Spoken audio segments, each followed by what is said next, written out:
Hi hello ಎಲ್ಲರಿಗೂ ಬೆಳದಿಂಗಳು education YouTube ಚಾನಲ್ಗೆ ಸ್ವಾಗತ ಸುಸ್ವಾಗತ. ನಾವು ಈಗಾಗಲೇ ಮೌರ್ಯರ ಸಾಮ್ರಾಜ್ಯದ ಬಗ್ಗೆ ತಿಳ್ಕೊಂಡಿದ್ದೀವಿ. ತದನಂತರ ಬರುವಂತಹ ಶಾತವಾಹನರ ಬಗ್ಗೆ ಇಲ್ಲಿ ಸಂಪೂರ್ಣವಾಗಿ ತಿಳಿಯುವಂಥ ಒಂದು ಪ್ರಯತ್ನ ಮಾಡೋಣ.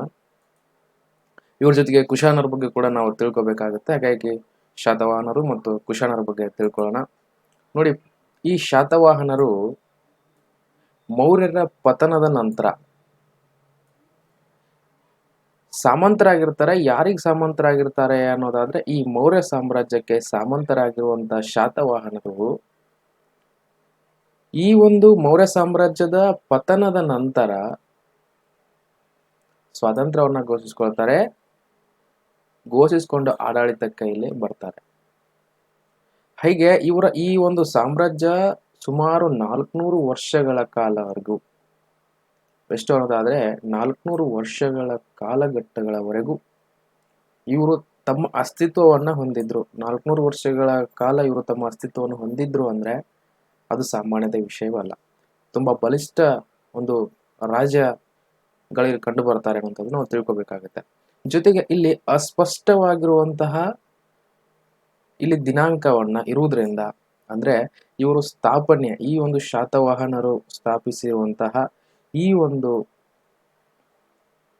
ರಾಜರ ಮನೆತನ ಬಗ್ಗೆ ಸ್ಪಷ್ಟತೆ ಎಂಬುವಂಥದ್ದು ಇಲ್ಲಿ ಕಂಡು ಬರುತ್ತಿಲ್ಲ. ಯಾಕಂದ್ರೆ ಯಾವುದೇ ಶಾಸನಗಳಲ್ಲಿ ಅಥವಾ ಯಾವುದೇ ಒಂದು ಉಲ್ಲೇಖಗಳಲ್ಲಿ ಇವರ ಸ್ಥಾಪನೆ ಬಗ್ಗೆ ನಿಖರವಾದ ಮಾಹಿತಿ ದೊರೆದಿರದ ಕಾರಣವಾಗಿ ಸ್ಥಾಪನೆ ಬಗ್ಗೆ ಇಲ್ಲಿ ಇನ್ನೂ ಮಿಶ್ರ ಅಭಿಪ್ರಾಯ ಇಲ್ಲಿ ವ್ಯಕ್ತವಾಗಿದೆ ಅಂತದನ್ನ ತಿಳ್ಕೊಬೇಕಾಗುತ್ತೆ.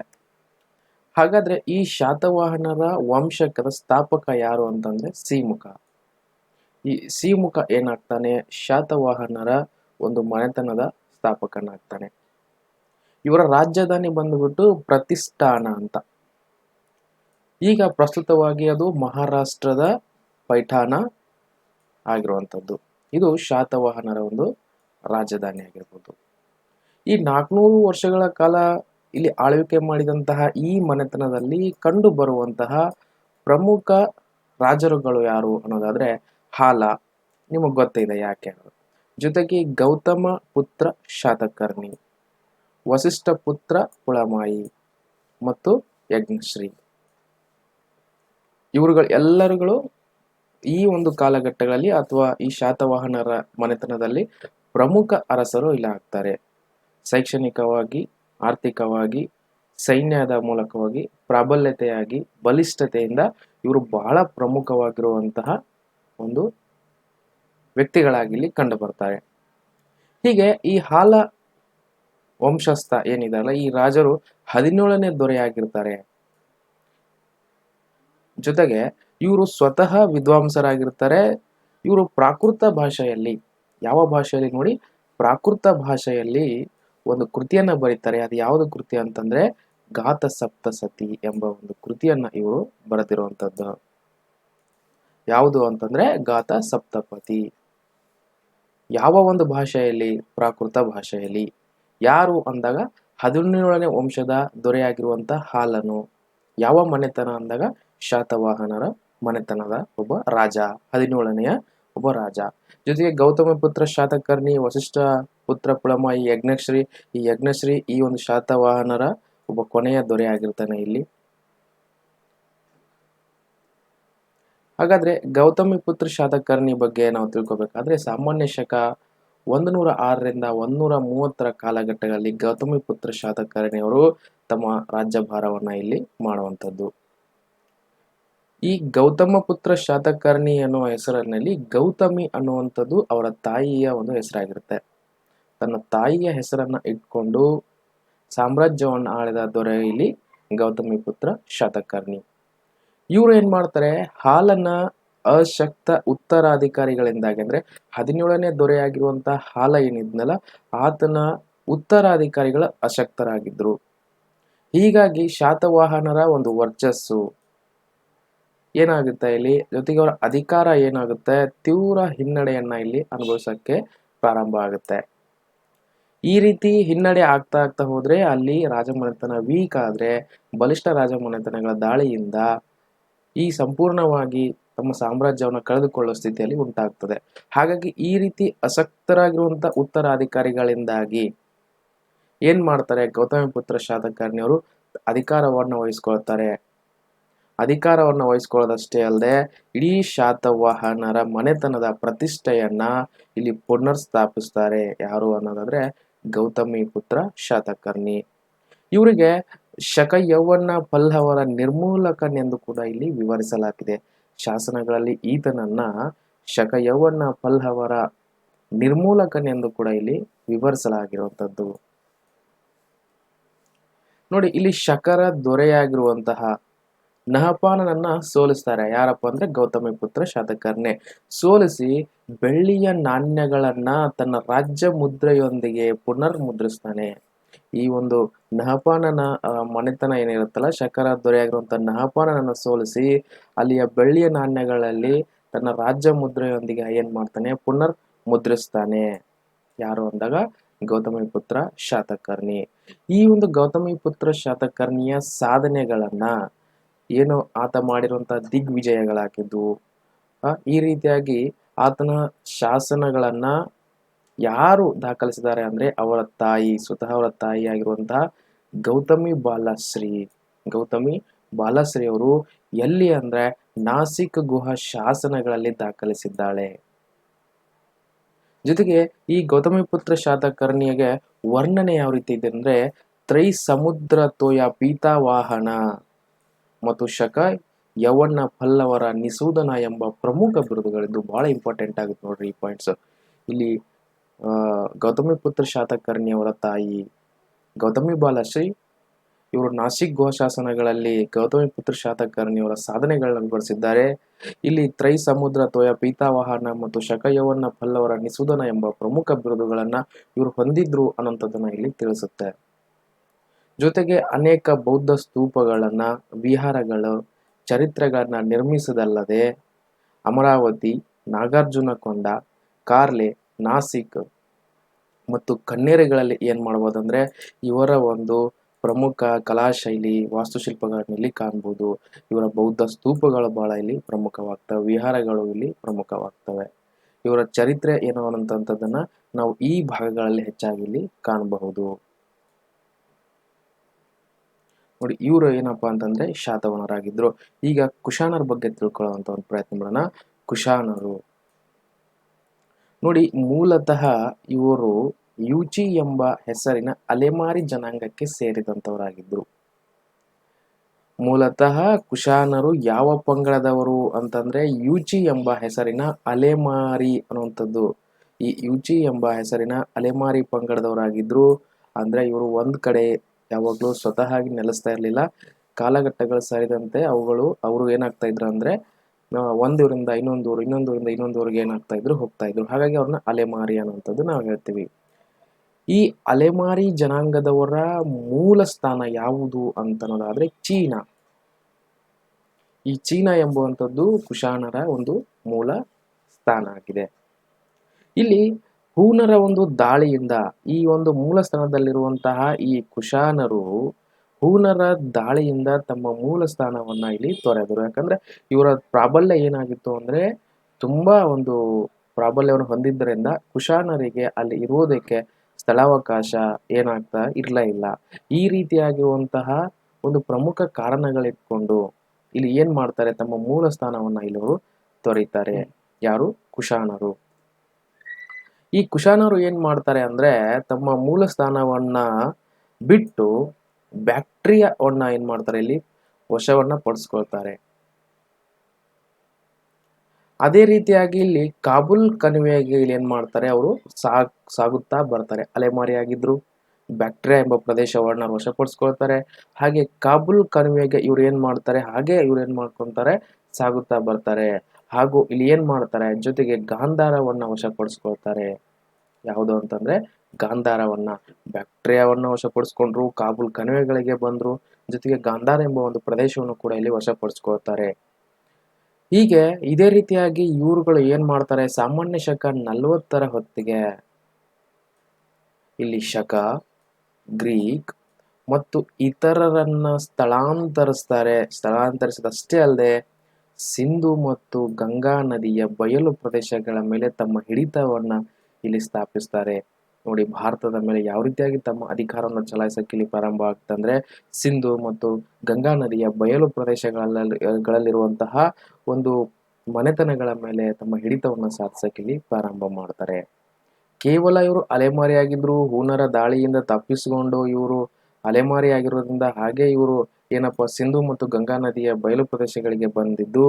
ಆದರೆ ಇವರು ರಾಜಕೀಯವಾಗಿ ಅಲ್ಲದೆ ಇವರು ರಾಜಕೀಯ ವಿಚಾರಕ್ಕಾಗಿ ಯಾವ ರೀತಿಯಾಗಿ ಬ್ರಿಟಿಷರು ಭಾರತಕ್ಕೆ ರಾಜಕೀಯ ಆಗಿ ಇಲ್ಲಿ ರಾಜಕೀಯವನ್ನು ಮಾಡ್ತಾರೆ ಬಂದು ಈ ರೀತಿಯಾಗಿ ಅಲ್ಲದೆ ಇವ್ರು ಏನ್ ಮಾಡ್ತಾರೆ ಅಂದ್ರೆ ಭಾರತದ ಸಾಂಸ್ಕೃತಿಕ ಬೆಳವಣಿಗೆ ಕೂಡ ಇತಿಹಾಸದಲ್ಲಿ ಇವರು ಒಂದು ಪ್ರಮುಖವಾಗಿರುವಂತಹ ಅಧ್ಯಾಯವಾಗಿ ಹೋಗ್ತಾರೆ. ಯಾಕಂದ್ರೆ ಇಲ್ಲಿ ಗಾಂಧಾರ ಶಿಲೆಯನ್ನ ಇಲ್ಲಿ ಪರಿಚಯಿಸ್ತಾರೆ. ಹಾಗೆ ಇವರು ಏನ್ ಮಾಡ್ತಾರೆ ರಾಜಕೀಯ ಐಕ್ಯತೆ ಅಲ್ಲದೆ ನಮ್ಮ ಭಾರತದ ಸಂಸ್ಕೃತಿಗೆ ಇವರು ಬಹಳ ಪ್ರಮುಖ ಘಟ್ಟವಾಗಿರುವಂತಹ ಕೊಡುಗೆಯನ್ನ ಕೊಡ್ತಾರೆ.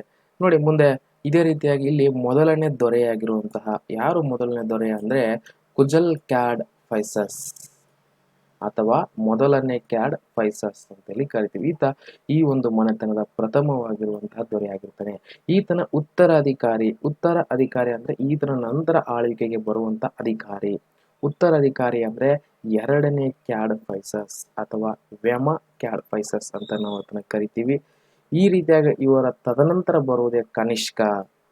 ಕುಶಾನರ ಬಗ್ಗೆ ತಿಳಿಸಬೇಕಾದಾಗ ಕನಿಷ್ಕನ ಬಗ್ಗೆ ಹೇಳದೆ ಏನಾದ್ರೂ ಹೋದ್ರೆ ಅದು ಅಪೂರ್ಣವಾಗುತ್ತೆ.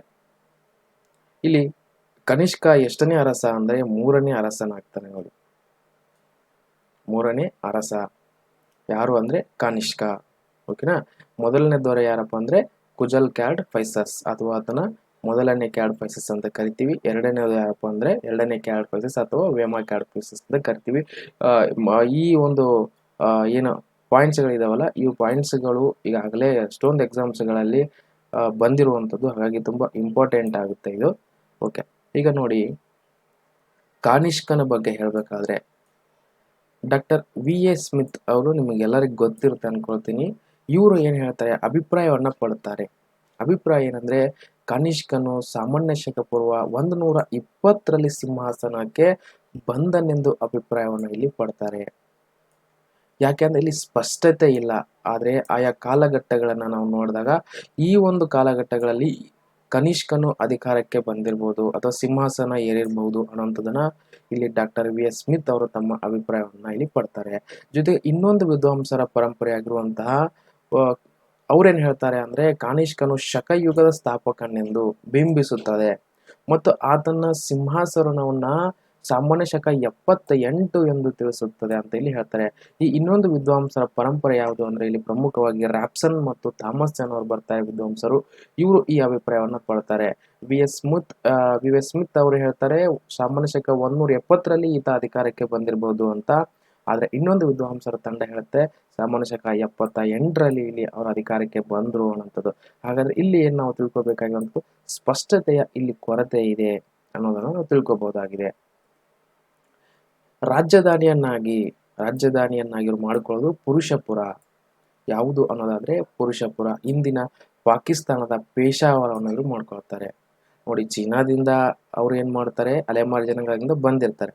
ಹೀಗೆ ಇವರು ಪ್ರಮುಖವಾಗಿ ತಮ್ಮ ರಾಜಧಾನಿಯನ್ನ ಏನ್ ಮಾಡ್ಕೊಳ್ತಾರೆ ಅಂದ್ರೆ ಪುರುಷಪುರ.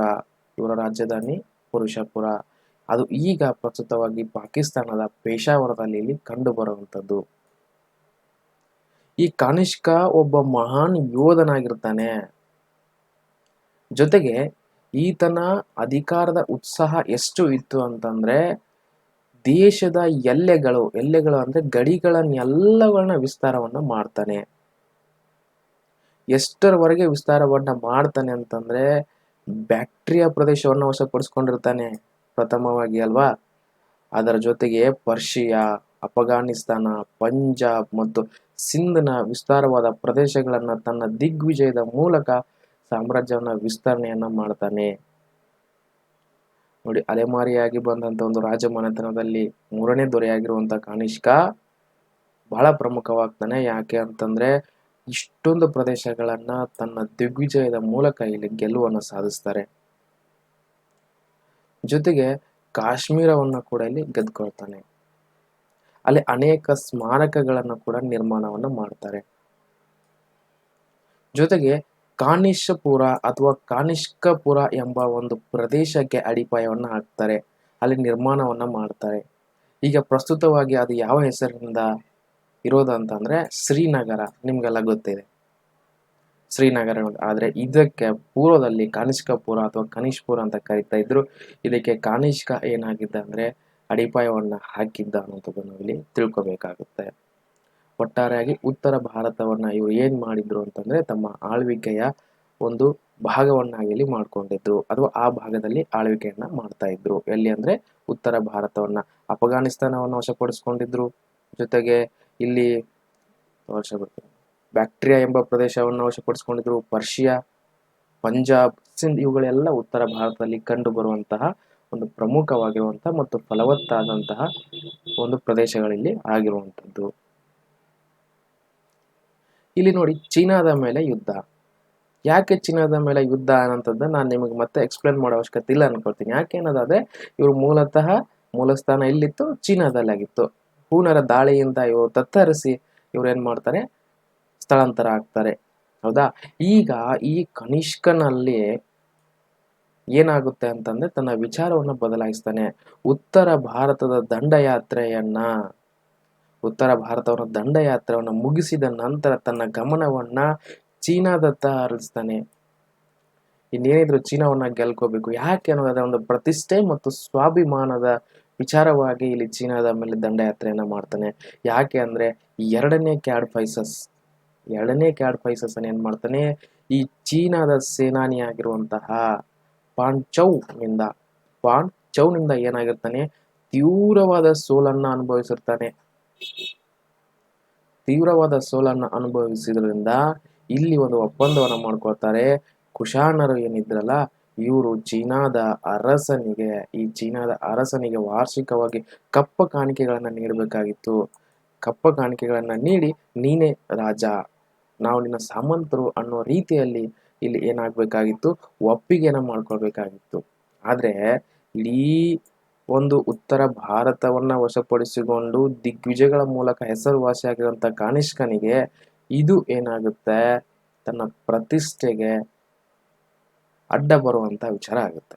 ಹಾಗಾಗಿ ಏನ್ ಮಾಡ್ತಾನೆ, ಕಪ್ಪ ಕಾಣಿಕೆಯನ್ನ ಕೊಡುವುದನ್ನ ನಿಲ್ಲಿಸ್ತಾನೆ. ಕಪ್ಪ ಕಾಣಿಕೆಯನ್ನ ಕೊಡುವುದು ನಿಲ್ಲಿಸಿದ ಅಂದ್ರೆ ಅರ್ಥ ಏನು ಅನ್ಕೊಳ್ಳೋದಾದ್ರೆ ಇಲ್ಲಿ ಯುದ್ಧಕ್ಕೆ ತಯಾರಾಗ್ತಾ ಇದ್ದಾರೆ ಅನ್ನುವಂಥದ್ದು. ಹೌದಾ. ಇದು ಪ್ರತಿಷ್ಠೆಯ ಕಣವಾಗಿತ್ತು, ಪ್ರಮುಖವಾಗಿ ಗೆಲ್ಲಲೇಬೇಕಾಗಿತ್ತು. ಹಾಗಾಗಿ ಕಪ್ಪ ಕಾಣಿಕೆಯನ್ನು ನಿಲ್ಲಿಸುವುದರ ಮೂಲಕ ಇಲ್ಲಿ ಯುದ್ಧ ಕಹಳೆಯನ್ನ ಹೊರಡಿಸುವಂಥದ್ದನ್ನು ನಾವಿಲ್ಲಿ ತಿಳ್ಕೊಬಹುದಾಗಿದೆ. ಇಲ್ಲಿ ಏನಾಗುತ್ತೆ, ಈ ಪಾಂಚೌ ಏನು ಒಂದು ಚೀನಾದ ಸೇನಾನಿಯಾಗಿರ್ತಾನೆ, ಈ ಪ್ರಥಮವಾಗಿ ಕಾನಿಷ್ಕ ದಾಳಿ ಮಾಡಿದಾಗ ಈ ಪಾಂಚೌನ್ ಕೂಡ ಇರ್ತಾನೆ ಸೇನಾನಿಯಾಗಿ. ಇಲ್ಲಿ ಏನಾಗುತ್ತೆ, ಕಾನಿಷ್ಕನ್ಗೆ ತೀವ್ರವಾದ ಹಿನ್ನಡೆಯಾಗಿ ಸೋಲ್ತಾನೆ. ಹೀಗೆ ಇರುವ ಕಾಲಘಟ್ಟಗಳಲ್ಲಿ ಕಾನಿಷ್ಕನ ಆಡಳಿತದ ಜೊತೆಗೆ ತನ್ನ ವರ್ಚಸ್ಸು ಕೂಡ ಇಲ್ಲಿ ಏನಾಗುತ್ತೆ ಅಂದ್ರೆ ಕೆಳಹಂತಕ್ಕೆ ಹೋಗುತ್ತೆ. ಕೆಲವು ವರ್ಷಗಳ ಕಾಲ ಈತನು ಏನ್ ಮಾಡ್ತಾನೆ ಅಂದ್ರೆ ಕಾಯ್ತಾನೆ. ಮತ್ತೆ ತನ್ನ ಒಂದು ಬಲಿಷ್ಠವಾಗಿರುವಂತ ಸೈನ್ಯವನ್ನ ಇಲ್ಲಿ ಏನ್ ಮಾಡ್ತಾನೆ, ಕಟ್ಟಿಕೊಳ್ತಾನೆ.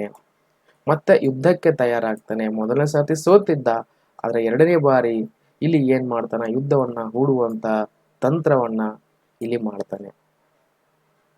ಹೀಗೆ ತಯಾರಾಗಿ ಎರಡನೇ ಬಾರಿ ಮತ್ತೆ ಚೀನಾದ ಮೇಲೆ ದಾಳಿಯನ್ನ ಮಾಡಬೇಕು ಅನ್ನೋ ಕಾಲಘಟ್ಟದಲ್ಲಿ ಇಲ್ಲಿ ಪಾಂಚೌ ಏನು ಈ ಒಂದು ಚೀನಾದ ಸೇನಾನಿ ಆಗಿರ್ತಾನೆ, ಈತ ಮರಣವನ್ನ ಹೊಂದಿದ ತಕ್ಷಣ ಈ ಪಾಂಚೌನ ಮಗನಾಗಿರುವಂತಹ ಮಗ ಯಾರು ಅಂದ್ರೆ ಪಾಂಚಿಯಾಂಗ್ ಇಲ್ಲಿ ಏನ್ ಮಾಡ್ತಾನೆ, ಚೀನಾದ ಸೇನಾನಿಯಾಗಿ ಅಧಿಕಾರಕ್ಕೆ ಬರ್ತಾನೆ. ಈ ಪಾಂಚೌ ಮರಣ ಹೊಂದಿದ ನಂತರ ಆತನ ಮಗ ಬರ್ತಾನೆ. ಇದನ್ನೇ ತನ್ನ ಅಸ್ತ್ರವನ್ನ ಮಾಡಿಕೊಂಡಿರುವಂತಹ ಕಾನಿಷ್ಕ ಏನ್ ಮಾಡ್ತಾನೆ, ಚೀನಾದ ಮೇಲೆ ದಾಳಿಯನ್ನ ಮಾಡಿ ವಿಜಯವನ್ನ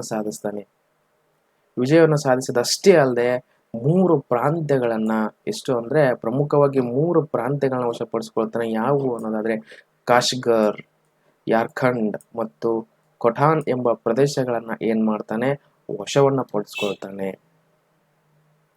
ಈ ಮೂಲಕವಾಗಿ ಭಾರತೀಯ ಉಪಖಂಡದ ಹೊರಗೆ ಭೂ ಪ್ರದೇಶವನ್ನ ಹೊಂದಿದ ಮೊದಲ ಭಾರತೀಯ ಅರಸನಾಗಿದ್ದಾನೆ ಕಾನಿಷ್ಕ. ಹಾಗಾಗಿ ಕಾನಿಷ್ಕ ಬಹಳ ಪ್ರಮುಖವಾಗ್ತಾನೆ. ಈ ಒಂದು ರಾಜಮನೆತನದ ಪ್ರತಿಷ್ಠೆಯನ್ನು ಎತ್ತಿ ಹಿಡಿಯುವಲ್ಲಿ ಬಹಳ ಪ್ರಮುಖವಾಗಿರುವಂತಹ ಪಾತ್ರವನ್ನು ಯಾರು ವಹಿಸ್ತಾರೆ ಅನ್ನೋದಾದ್ರೆ ಈ ಕಾನಿಷ್ಕ. ಯಾಕಂದ್ರೆ ಕಾಶ್ಗರ್, ಯಾರ್ಖಂಡ್, ಖೋಟಾನ್ ಪ್ರದೇಶಗಳನ್ನ ವಶಪಡಿಸಿಕೊಂಡು ಈ ಭಾರತದ ಒಂದು ಹೊರಗೆ ಕೂಡ ತನ್ನ ಆಳ್ವಿಕೆಯನ್ನ ನಡೆಸಿದಂತ ಒಬ್ಬ ಅರಸನಾಗಿರ್ತಾನೆ. ಈತನ ಸಾಮ್ರಾಜ್ಯ ಹೇಗಿತ್ತು? ನಾನು ಆಗ್ಲೇ ಹೇಳಿದೆ, ಈತ ಸ್ವಾಭಿಮಾನವಾಗಿ ತೆಗೆದುಕೊಂಡಿರ್ತಾನೆ ಮತ್ತು ಬಹಳ ವೀರ ಯೋಧನಾಗಿರ್ತಾರೆ ಅಂತ ಹೇಳಿದೆ. ಈತ ಉತ್ತರದಲ್ಲಿ ಕಾಶ್ಗರ್ ಎಲ್ಲಿಂದ ವಶಪಡಿಸ್ಕೊಂಡಿರ್ತಾನೆ? ಚೀನಾದಿಂದ ವಶಪಡಿಸ್ಕೊಂಡಿರ್ತಾನೆ. ನೋಡಿ, ಉತ್ತರದಲ್ಲಿ ಅಂದ್ರೆ ಚೀನಾದ ಕಾಶ್ಗರ್ ವರೆಗೂ, ಮತ್ತು ದಕ್ಷಿಣದಲ್ಲಿ ಸಿಂಧ್, ಪೂರ್ವದಲ್ಲಿ ಬನಾರಸ್ ಮತ್ತು ಪಶ್ಚಿಮದಲ್ಲಿ ಅಫ್ಘಾನಿಸ್ತಾನದವರೆಗೂ ಏನ್ ಮಾಡಿರ್ತಾನೆ? ತನ್ನ ದಿಗ್ವಿಜಯದ ಮೂಲಕ ತನ್ನ ಪ್ರಾಂತ್ಯವನ್ನ ವಿಸ್ತಾರವನ್ನ ಇಲ್ಲಿ ಮಾಡ್ಕೊಂಡಿರ್ತಾನೆ.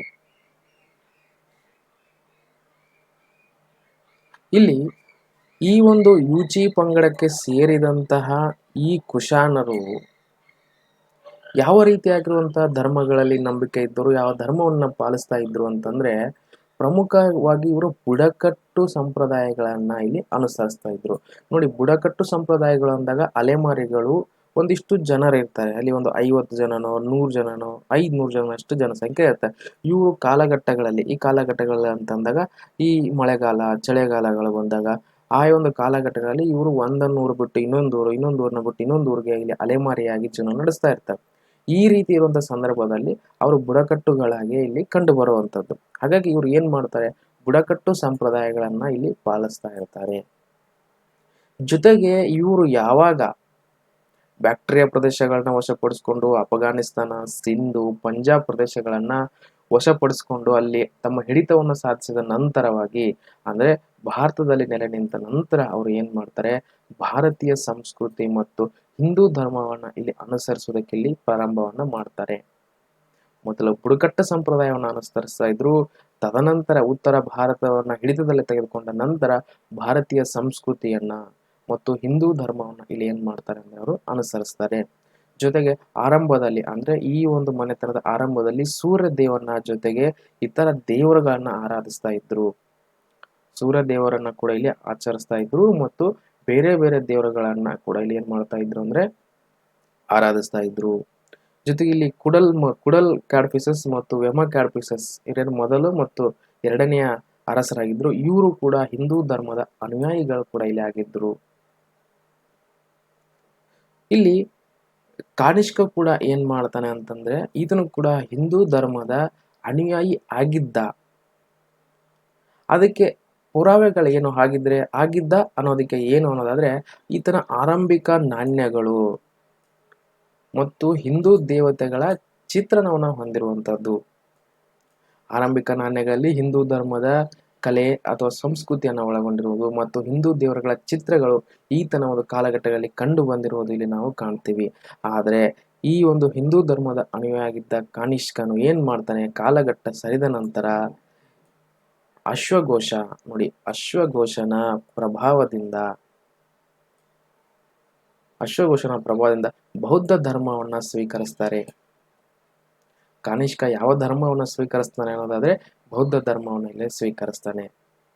ಅಷ್ಟೇ ಅಲ್ಲದೆ ಈ ಒಂದು ಬೌದ್ಧ ಧರ್ಮದ ವಿಶ್ವವ್ಯಾಪ್ತಿ ಹರಡಿಸಬೇಕು ಅನ್ನೋ ಒಂದು ದೃಷ್ಟಿಕೋನವಿಟ್ಕೊಂಡು ಬೌದ್ಧ ಧರ್ಮದ ಪ್ರಚಾರಕ್ಕಾಗಿ ಚೀನಾ, ಟಿಬೆಟ್ ಮತ್ತು ಮಧ್ಯ ಏಷ್ಯಾ ರಾಷ್ಟ್ರಗಳಿಗೆ ನಿರಂತರವಾಗಿರುವಂತಹ ಪ್ರಯತ್ನವನ್ನು ಮಾಡ್ತಾನೆ. ಅಲ್ಲಿ ತನ್ನ ಧರ್ಮದ ಬಗ್ಗೆ, ಈ ಬೌದ್ಧ ಧರ್ಮವನ್ನು ವಿಸ್ತಾರ ಮಾಡುವುದಕ್ಕಾಗಿ ಇಲ್ಲಿ ಏನ್ ಮಾಡ್ತಾರೆ ಅಂತಂದ್ರೆ ತನ್ನ ಅನುಯಾಯಿಗಳನ್ನ ಅಥವಾ ಬೌದ್ಧ ಧರ್ಮದ ಅನುಯಾಯಿಗಳನ್ನ ಏನ್ ಮಾಡ್ತಾನೆ? ಧರ್ಮ ಪ್ರಚಾರಕ್ಕಾಗಿ ಈ ಒಂದು ಪ್ರದೇಶಗಳಿಗೆ ಕಳಿಸ್ತಾನೆ. ಚೀನಾ ಈತನ ಒಂದು ಪ್ರದೇಶ ಆಗಿತ್ತು. ಟಿಬೆಟ್ ಇದು ಕೂಡ ಆತನ ಪ್ರದೇಶವಾಗಿತ್ತು. ಮತ್ತು ಮಧ್ಯ ಏಷ್ಯಾ ಅಂತ ರಾಷ್ಟ್ರಗಳಿಗೆ ನಿರಂತರವಾಗಿ ಇಲ್ಲಿ ತನ್ನ ಅನುಯಾಯಿಗಳನ್ನ ಕಳಿಸ್ಕೊಡ್ತಾನೆ. ಯಾಕೆ ಅಂದ್ರೆ ಬೌದ್ಧ ಧರ್ಮವನ್ನ ಏನ್ ಮಾಡ್ಬೇಕಾಗಿತ್ತು? ವಿಶ್ವವ್ಯಾಪ್ತಿಗೊಳಿಸ್ಬೇಕಾಗಿತ್ತು. ಜೊತೆಗೆ ಇದಷ್ಟೇ ಅಲ್ಲದೆ ರಾಜಾಶ್ರಯವನ್ನು ಕೂಡ ಕೊಡ್ತಾನೆ. ನೋಡಿ, ರಾಜಾಶ್ರಯವನ್ನು ಕೊಡ್ತಾನೆ ಬೌದ್ಧ ಧರ್ಮಕ್ಕೆ. ಸಾಹಿತ್ಯ, ಕಲೆ, ವಾಸ್ತುಶಿಲ್ಪ, ಸಂಸ್ಕೃತಿ ಎಲ್ಲವುಗಳಿಗೂ ಏನ್ ಮಾಡಂದ್ರೆ ರಾಜನು ಮನ್ನಣೆಯನ್ನ ನೀಡುವುದು. ಇದಕ್ಕೆ ನಾವು ರಾಜಾಶ್ರಯ ಅಂತ ಹೇಳ್ತೀವಿ. ಆ ಒಂದು ಕವಿಗಳಿಗೆ ಕೂಡ ಏನ್ ಮಾಡೋದು ಅಂತಂದ್ರೆ ಅವರಿಗೂ ಕೂಡ ಅತಿಥಿ ಸತ್ಕಾರ ಜೊತೆಗೆ ಅವರನ್ನ ಅಲ್ಲೇ ಇಟ್ಕೊಳ್ಳೋದ್ ಮೂಲಕ ಅವರಿಗೆ ಈ ಒಂದು ಬೌದ್ಧ ಧರ್ಮದ ಬಗ್ಗೆ ಉಲ್ಲೇಖಗಳು ಜೊತೆಗೆ ಅವುಗಳ ವಿಸ್ತರಣೆ ಬಗ್ಗೆ ತಿಳಿಸುವಂಥದ್ದನ್ನ ಇಲ್ಲಿ ಮಾಡುವಂಥದ್ದು. ಮತ್ತು ಬೌದ್ಧ ಭಿಕ್ಷುಗಳಿಗೆ ಇದನ್ನ ಒಂದು ವಿಸ್ತಾರವನ್ನು ಮಾಡ್ತಾರೆ. ರಾಜಾಶ್ರಯವನ್ನ ನೀಡುವುದು ಬೌದ್ಧ ಭಿಕ್ಷುಗಳು ಕೂಡ ಇದನ್ನ ನೀಡುವಂಥದ್ದು. ಮತ್ತು ವಿಹಾರಗಳು ಮತ್ತು ಮಠಗಳನ್ನ ಭಿಕ್ಷುಕರ ಉಪಯೋಗಕ್ಕೆ ಇಲ್ಲಿ ಬಿಡ್ತಾನೆ. ಭಿಕ್ಷುಕಗಳು ಅಂತ ನಾವಿಲ್ಲಿ ಕರಿತೀವಿ. ಜೊತೆಗೆ ಈ ಬೌದ್ಧ ಧರ್ಮದ ಪ್ರಚಾರಕ್ಕಾಗಿ ಅನೇಕ ನಿಯೋಗಗಳನ್ನ ಸ್ಥಾಪನೆ ಮಾಡ್ತಾನೆ. ನಿಯೋಗಗಳಂತಂದ್ರೆ ಗುಂಪುಗಳು, ಟೀಮ್ ಅಂತ ನಾವಿಲ್ಲಿ ಕರೆಯುವಂಥದ್ದು.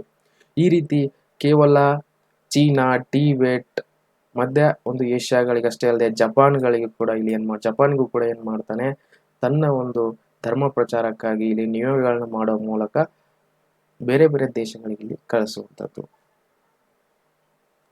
ಈಗ ಸಾಮಾನ್ಯ ಶಕ 102ರಲ್ಲಿ ಪ್ರಮುಖವಾಗಿ ಕಾಶ್ಮೀರದ ಕುಂಡಲವನದಲ್ಲಿ ಏನ್ ಮಾಡ್ತಾನೆ ಕಾನಿಷ್ಕ ಅಂದ್ರೆ 4ನೇ ಬೌದ್ಧ ಸಮ್ಮೇಳನದಲ್ಲಿ ನಡೆಸ್ತಾನೆ. ಇದರ ಅಧ್ಯಕ್ಷತೆಯನ್ನ ವಸುಮಿತ್ರ. ಈ ವಸುಮಿತ್ರ ಯಾರು ಅನ್ನೋದು ನಿಮಗೆ ಗೊತ್ತಾಗಿದೆ. ಬೌದ್ಧ ಧರ್ಮಕ್ಕೆ ಸ್ವೀಕರಿಸಲು ಪ್ರಮುಖ ಯಾರಂದ್ರೆ ಕಾರಣವಾಗಿರುವಂತ ವಸುಮಿತ್ರ ಅವರು. ವಸುಮಿತ್ರರಲ್ಲಿ ಅಶ್ವಘೋಷರು ಇರ್ತಾರೆ, ಆದ್ರೆ ಇಲ್ಲಿ ಅಧ್ಯಕ್ಷತೆಯನ್ನ ವಸುಮಿತ್ರ ಅವರಲ್ಲಿ ವಹಿಸ್ಕೊಂಡಿರುವಂತದ್ದು. ಜೊತೆಗೆ ಅಂದು ಬೌದ್ಧ ಧರ್ಮದಲ್ಲಿ ತಲೆದೂರಿರುವಂತಹ ವಿವಾದಗಳನ್ನ ಪರಿಹರಿಸುವುದೇ ಏನಾಗಿತ್ತು ಅಂದ್ರೆ ಈ ಒಂದು ಏನು ಸಮ್ಮೇಳನದ ಒಂದು ಪ್ರಮುಖ ಉದ್ದೇಶ ಆಗಿತ್ತು. ಬೌದ್ಧ ಧರ್ಮದಲ್ಲಿ ಕೆಲವೊಂದಿಷ್ಟು ತಲೆದೋರಿರುವಂತಹ ವಿವಾದಗಳಿದ್ವು, ಕೆಲವೊಂದು ಕಡೆ ಅಪನಂಬಿಕೆಗಳಿದ್ವು. ಅವುಗಳೆಲ್ಲವನ್ನ ಬಗೆಹರಿಸಬೇಕಾಗಿರೋದು ಈ ಒಂದು ಸಮ್ಮೇಳನದ ಉದ್ದೇಶ ಆಗಿತ್ತು. ಜೊತೆಗೆ ಪವಿತ್ರ ಗ್ರಂಥಗಳಾಗಿರುವಂತಹ ಪೀಠಕಗಳ ಮೇಲೆ ವಿಮರ್ಶೆಯನ್ನ ಬರೆಯುವಂಥದ್ದು ಈ ಒಂದು ಕಾಲಘಟ್ಟದಲ್ಲಿ, ಈ ಒಂದು ಸಮ್ಮೇಳನದಲ್ಲಿ ಕಂಡು ಬರುತ್ತೆ. ನಂತರ ಇವುಗಳೆಲ್ಲಗಳನ್ನ ಏನು ವಿಮರ್ಶೆ ಬರ್ದಿರ್ತಾರಲ್ಲ, ಇವುಗಳನ್ನ ಮಹಾವಿಭಾಷಾ ಅಂತ ಏನ್ ಮಾಡ್ತಾರೆ, ಅದನ್ನ ಹೆಸರಿಸಿ ಅದನ್ನ ಒಂದು ಗ್ರಂಥ ರೂಪಕ್ಕೆ ಏನ್ ಮಾಡಲಾಗುತ್ತೆ, ಇಲ್ಲಿ ತರಲಾಗುತ್ತೆ.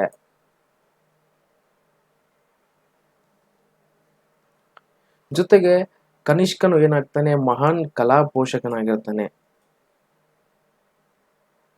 ಸಂಪೂರ್ಣವಾಗಿ ಬೌದ್ಧ ಧರ್ಮದ ವಿಸ್ತಾರ ಮಾಡ್ಬೇಕನ್ನೋದೇ ಆತನ ಒಂದು ಉದ್ದೇಶ ಆಗಿರುತ್ತೆ. ಹಾಗಾಗಿ ಅನೇಕ ಕಟ್ಟಡಗಳನ್ನ ಮತ್ತು ನಿರ್ಮಾಣಗಳನ್ನ ಹೆಚ್ಚಾಗಿ ನಾವು ಎಲ್ಲಿ ಕಾಣ್ಬೋದು ಅಂದ್ರೆ ಗಾಂಧಾರದಲ್ಲಿ, ಮಥುರದಲ್ಲಿ ಮತ್ತು ಕಾನಿಷ್ಕಪುರ ಮತ್ತು ತಕ್ಷಶಿಲೆಗಳಲ್ಲಿ ಕಂಡು ಬಂದಿವೆ ಅಂತೇಳಿ ಹೇಳ್ತಾರೆ. ಹೀಗೆ ಮಹಾನ್ ಕಲಾ ಪೋಷಕನಾಗಿರುವಂತಹ ಕಾನಿಷ್ಕ ತನ್ನ ವ್ಯಾಪ್ತಿಯೊಳಗೆ ಬರುವಂತಹ ಪ್ರತಿಯೊಂದು ಪ್ರದೇಶಗಳಲ್ಲಿಯೂ ಕೂಡ ಈ ಒಂದು ತನ್ನ ವಾಸ್ತುಶಿಲ್ಪವನ್ನ ಅಲ್ಲಿ ನಿರ್ಮಾಣ ಮಾಡಿರುವಂಥದ್ದು. ಇವರ ಕಾಲಾವಧಿಯಲ್ಲಿ ಗಾಂಧಾರ ಕಲೆ ಅಥವಾ ಗ್ರೀಕೋ ಬೌದ್ಧ ಶೈಲಿಯ ಬೆಳವಣಿಗೆ ಪ್ರಮುಖವಾಗಿರುವಂತಹ ಒಂದು ಪಾತ್ರ ವಹಿಸ್ಕೊಳ್ಳುತ್ತೆ. ಇವರ ಕಾಲಘಟ್ಟ, ಇವರ ಮನೆತನದಾಗೆ ಗಾಂಧಾರ ಶಿಲೆ ಅಥವಾ ಗಾಂಧಾರ ಒಂದು ವಾಸ್ತುಶಿಲ್ಪನೇ ಬಹಳ ಪ್ರಮುಖವಾಗುತ್ತೆ. ಭಾರತೀಯರ ಮತ್ತು ಗ್ರೀಕ್ ಸಂಸ್ಕೃತಿಗಳ ಮಧ್ಯೆ ಮುಕ್ತ ಸಂಪರ್ಕದಿಂದಾಗಿ ಈ ಭಾರತೀಯರಾಗಿದ್ರು ಮತ್ತು ಗ್ರೀಕ್ ಈ ಎರಡೂ ಒಂದು ಸಂಸ್ಕೃತಿಗಳೇನಿದ್ವಲ್ಲ, ಭಾರತೀಯರ ಒಂದು ಸಂಸ್ಕೃತಿ ಮತ್ತು ಗ್ರೀಕ್ನ ಸಂಸ್ಕೃತಿಯ ಮಧ್ಯೆ ಇಲ್ಲಿ ಒಂದು ಮುಕ್ತವಾಗಿರುವಂತಹ ಒಂದು ಸಂಪರ್ಕ ಏರ್ಪಾಟಾಗಿತ್ತು. ಹೀಗಾಗಿ ಗಾಂಧಾರ ಕಲಾ ಪರಂಪರೆ ಎಂಬ ಹೊಸ ಒಂದು ಏನು ಅಂತಂದ್ರೆ ಒಂದು ಪರಂಪರೆ ಅಥವಾ ಕಲೆ ಪರಂಪರೆ ಏನಾಯ್ತು, ಇಲ್ಲಿ ಉಗಮವಾಗೋದಕ್ಕೆ ಕಾರಣ ಆಯ್ತು. ಇಲ್ಲಿ ಭಾರತ ಮತ್ತು ಗ್ರೀಕ್ ಕಲಾ ಶೈಲಿಯ ಸಮ್ಮಿಶ್ರಣ ನಾವು ಎಲ್ಲಿ ಕಾಣ್ತೀವಿ ಅನ್ನೋದಾದ್ರೆ ಈ ಗಾಂಧಾರ ಶೈಲಿಯಲ್ಲಿ ಇಲ್ಲಿ ಕಾಣ್ತೇವೆ. ಹಾಗೆ ಈ ಕಲಾ ಶೈಲಿಯು ಗಾಂಧಾರ ಪ್ರದೇಶದಲ್ಲೇ ಉಗಮಿಸಿರುತ್ತದೆ. ಹಾಗಾಗಿ ಇದನ್ನ ಗಾಂಧಾರ ಕಲೆ ಅಂತ ನಾವು ಕರಿತೀವಿ. ಈಗ ಪ್ರಸ್ತುತವಾಗಿ ಗಾಂಧಾರ ಎಲ್ಲಿದೆ ಅಂತಂದ್ರೆ ಅಫ್ಘಾನಿಸ್ತಾನದಲ್ಲಿ ಕಂಡು ಬರುವಂತದ್ದು. ಗಾಂಧಾರ ಎಲ್ಲಿದೆ ಅಂತಂದ್ರೆ ಪ್ರಸ್ತುತವಾಗಿ ಅಫ್ಘಾನಿಸ್ತಾನದಲ್ಲಿ ಕಂಡು ಬರುವಂತದ್ದು. ಭಾರತ ಮತ್ತು ಗ್ರೀಕ್ ಪ್ರದೇಶಗಳ ಅಥವಾ ಸಂಸ್ಕೃತಿಗಳ ನಡುವೆ ಇಲ್ಲಿ ಮುಕ್ತವಾಗಿರುವಂತಹ ಸಂಪರ್ಕ ಹೊಂದಿದ್ರು ಇವರು. ಹಾಗಾಗಿ ಇಲ್ಲಿ ಏನಾಯ್ತು ಅಂತಂದ್ರೆ ಈ ಒಂದು ಗಾಂಧಾರ ಶೈಲಿ ಕಂಡು ಬಂತು. ಈ ಗಾಂಧಾರ ಎಂಬ ಒಂದು ಪ್ರದೇಶದಿಂದನೇ ಈ ಒಂದು ಕಲೆ ಒಂದು ಉತ್ಪತ್ತಿ ಆಗಿರುವುದರಿಂದ ಇದನ್ನು ನಾವು ಗಾಂಧಾರ ಕಲೆ ಅಂತ ಕರಿತೀವಿ. ಇದು ಅಫ್ಘಾನಿಸ್ತಾನದಲ್ಲಿ ಕಂಡು ಬರುತ್ತೆ ಈ ಪ್ರದೇಶ ಅಂತ ತಿಳ್ಕೊಬೇಕಾಗುತ್ತೆ. ಹಾಗಾದ್ರೆ ಈ ಗಾಂಧಾರ ಶೈಲಿಯಲ್ಲಿರುವಂತಹ ಪ್ರಮುಖ ಲಕ್ಷಣಗಳೇನು, ಯಾವ ರೀತಿಯಾಗಿ ಇದನ್ನ ಐಡೆಂಟಿಫೈ ಮಾಡಬಹುದು ಇದು ಗಾಂಧಾರ ಕಲೆ ಅಂತ ಅನ್ನೋದಾದ್ರೆ, ಈ ಕಲಾ ಶೈಲಿಯಲ್ಲಿ ಅಂದ್ರೆ ಈ ಗಾಂಧಾರ ಕಲಾ ಶೈಲಿಯಲ್ಲಿ ಆಳೆತ್ತರದ ಗೌತಮ ಬುದ್ಧನ ವಿಗ್ರಹಗಳನ್ನ ಕೆತ್ತಲಾಗಿದೆ. ಯಾವ ಒಂದು ಶೈಲಿಯಲ್ಲಿ ಅಂತಂದ್ರೆ ಗಾಂಧಾರ ಶೈಲಿಯಲ್ಲಿ ಆಳೆತ್ತರದವರೆಗೂ ಕೂಡ ಗೌತಮ ಬುದ್ಧನ ವಿಗ್ರಹಗಳನ್ನ ಕೆತ್ತಲಾಗಿದೆ. ಇದಕ್ಕಿಂತ ಪೂರ್ವದಲ್ಲಿ ಏನಾಗಿತ್ತು ಅಂದ್ರೆ ಬುದ್ಧನ ಅಸ್ತಿತ್ವವನ್ನು ಯಾವ ರೀತಿಯಾಗಿ ಇಲ್ಲಿ ಪೂಜಿಸ್ತಾ ಇದ್ರು ಅಥವಾ ಅದನ್ನ ಆರಾಧಿಸ್ತಾ ಇದ್ರು ಅಂದ್ರೆ ಕಮಲ ಮತ್ತು ಛತ್ರಿ ಮುಂತಾದ ಚಿಹ್ನೆಗಳ ರೂಪದಲ್ಲಿ ತೋರಿಸಲಾಗ್ತಾ ಇತ್ತು.